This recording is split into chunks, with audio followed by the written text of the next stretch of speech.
সুপ্রিয় দর্শক, আসসালামু আলাইকুম রহমতুল্লাহ। কী অবস্থা সবার, কেমন আছেন?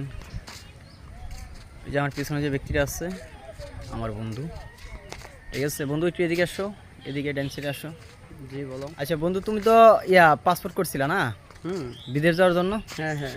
আচ্ছা, আমার একটা পেজ আছে রিস্ক ফ্রি বাংলাদেশ, ঠিক রিস্ক ফ্রি প্রবাসী। হ্যাঁ, এখন তুমি পাসপোর্ট করার পরে তুমি বিদেশ যাওয়ার জন্য এই আবেদন করো না, কী কারণে? পাসপোর্ট জমা দাও না, কী কারণে?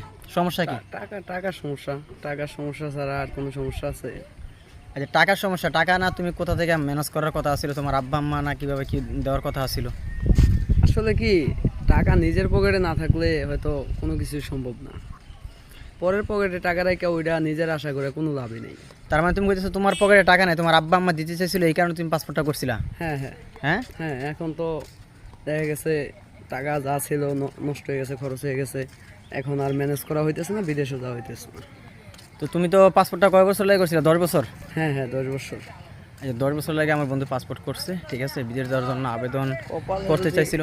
কপালে যদি থাকে তাহলে অবশ্যই যাওয়া হবে, আল্লাহ যদি মানে কপালে এখন রেখে নিয়ত দেয়। আছে কিনা তোমার হ্যাঁ যাওয়ার? অবশ্যই অবশ্যই নিয়ত আছে। এখন সুপ্রিয় দর্শক, আপনারা যারা এই ভিডিওটা দেখতেছেন অবশ্যই ভিডিওটা শেয়ার করে দিবেন। ঠিক আছে, আমার বন্ধুর জন্য দোয়া করবেন।